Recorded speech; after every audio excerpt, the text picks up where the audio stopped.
Olá, pessoal! Nós estamos aqui para dar continuidade aos nossos estudos de língua portuguesa e hoje nós vamos falar a respeito da formação de palavras por composição e também algumas regras básicas do uso do hífen.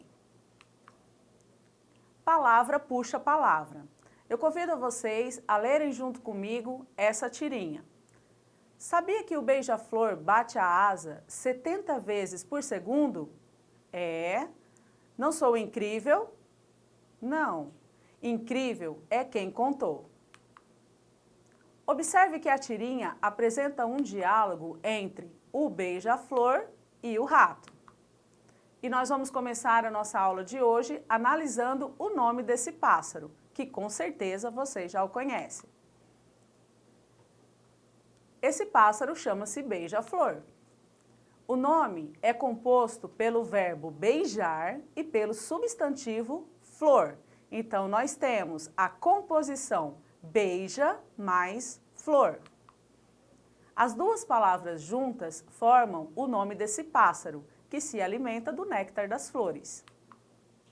Ou seja, a junção das palavras beijar e flor formam um novo substantivo, cujo significado é distinto das duas palavras que o compõem. A partir da análise do nome beija-flor que vimos na tirinha, nós podemos afirmar algumas coisas. Vamos dar uma olhada. Palavra puxa palavra, ou seja, as palavras podem ser formadas a partir de outras já existentes.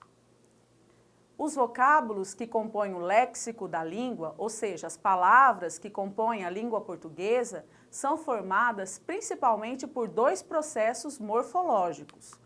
Nós chamamos estes processos de derivação e de composição. O que seria derivação?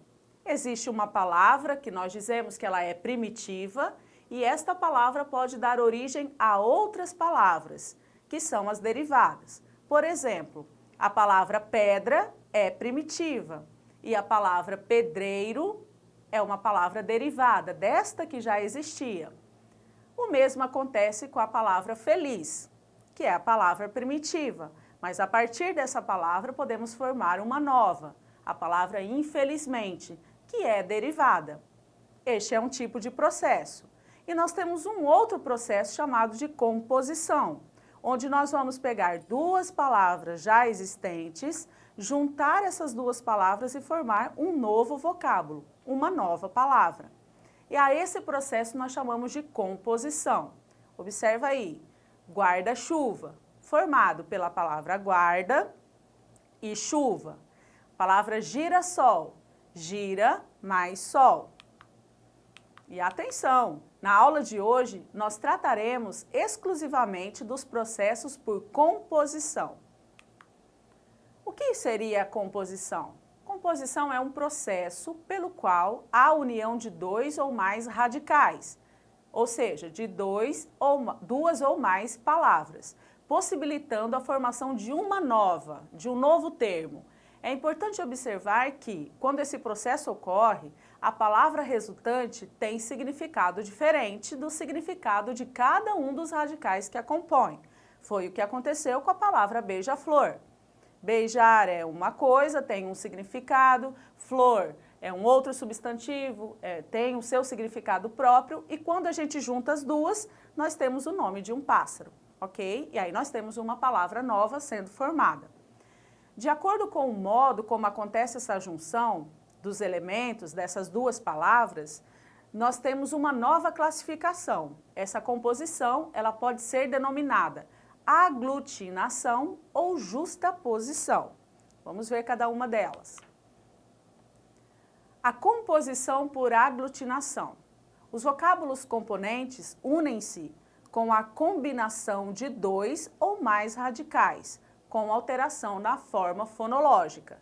Então, olha, a gente continua falando de um processo de palavras, de formação de palavras por composição. Eu tenho duas palavras sendo unidas, formando uma nova palavra, formando um novo termo com um significado específico. Mas a aglutinação tem esse detalhe que vocês não podem se esquecer, em que há uma perda de algum elemento e que há uma alteração fonética, ou seja, uma alteração no som desta nova palavra. Observe aí comigo. Eu tenho a palavra água mais a palavra ardente. Juntando as duas, eu tenho aguardente. Observe que, vamos dizer que ela é por composição, formada por composição e por aglutinação, porque existiam dois As. Um A que termina a palavra água e um A que começa a palavra ardente. Mas na palavra nova, no novo termo que foi formado, nós não vamos ter dois As. Não dizemos e não escrevemos água ardente, dizemos apenas aguardente. Então, perdeu um termo, perdeu uma letra e houve uma alteração fonológica, uma alteração no som.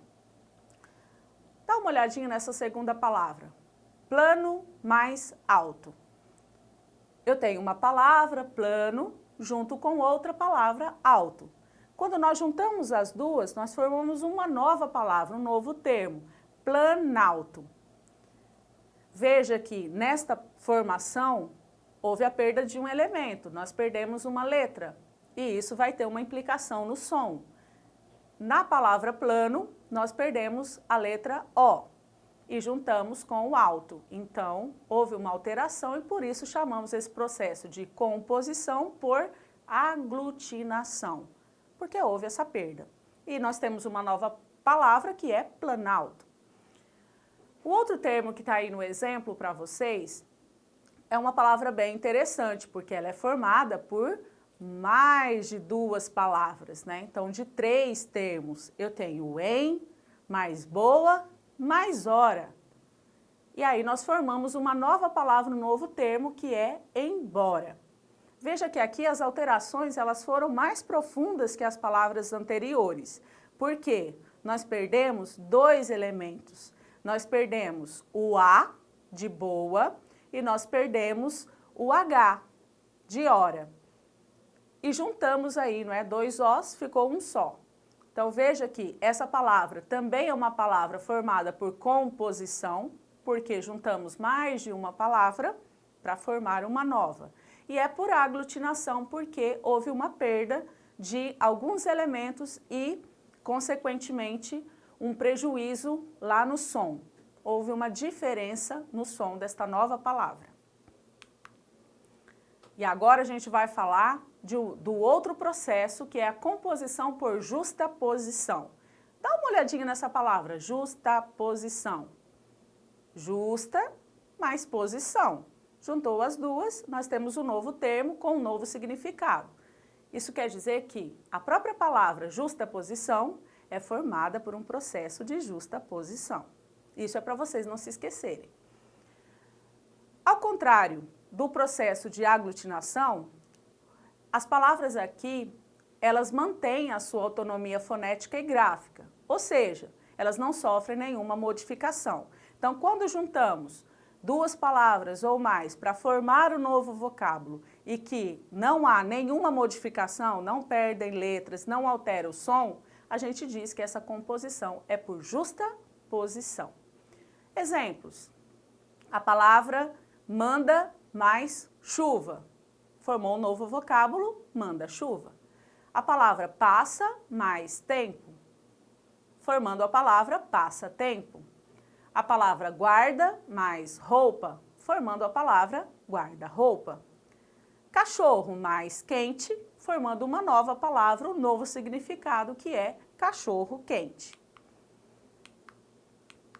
Agora observem que as palavras justapostas, elas podem ser agrupadas, elas podem ser compostas de duas maneiras. Veja que as duas primeiras palavras, manda-chuva e passa-tempo, elas foram compostas sem o uso do hífen. Já a palavra guarda-roupa, cachorro-quente, elas estão compostas, formadas com o hífen. E aí, nós vamos falar um pouquinho, então, sobre as regras deste uso.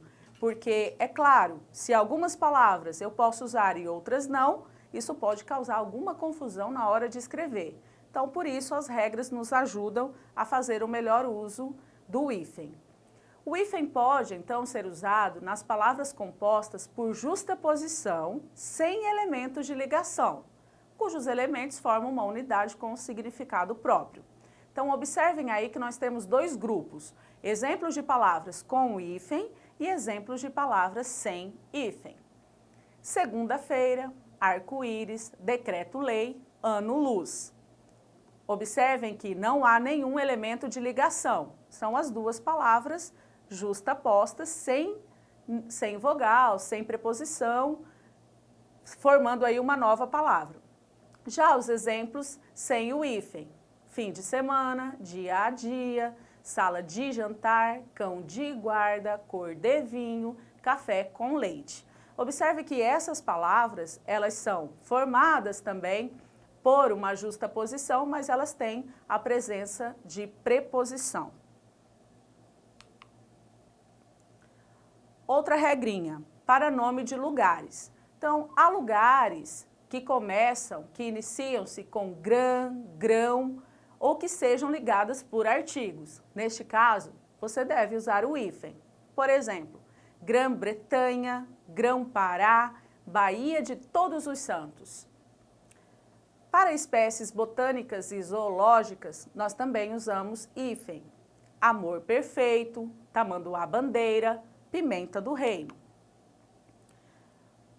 Com as palavras bem e mal, já que elas estão no primeiro elemento, são as primeiras palavras, o elemento que segue, ou seja, a segunda palavra, se ela tiver na sua composição o H ou uma vogal, nós devemos usar o hífen, como em bem-humorado, bem-amado, mal-assombrado.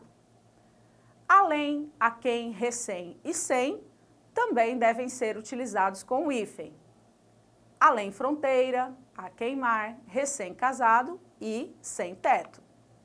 Agora vamos exercitar. Observe aí o conjunto de palavras abaixo. Todas são formadas por composição. E você deve observar e separá-las de acordo com o processo. Aquelas que são formadas por justaposição e aquelas que são formadas por aglutinação.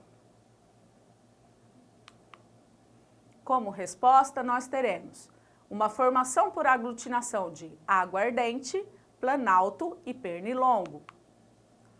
De justaposição, amor perfeito, bem me quer, cachorro quente, guarda-roupas, passatempo, madrepérola e contratempo. Na questão 2, identifique aí na tirinha uma palavra formada por justaposição e depois justifique o uso do hífen. A tirinha diz assim: senhores, estou tratando este puxa-saco compulsivo à base de hipnose.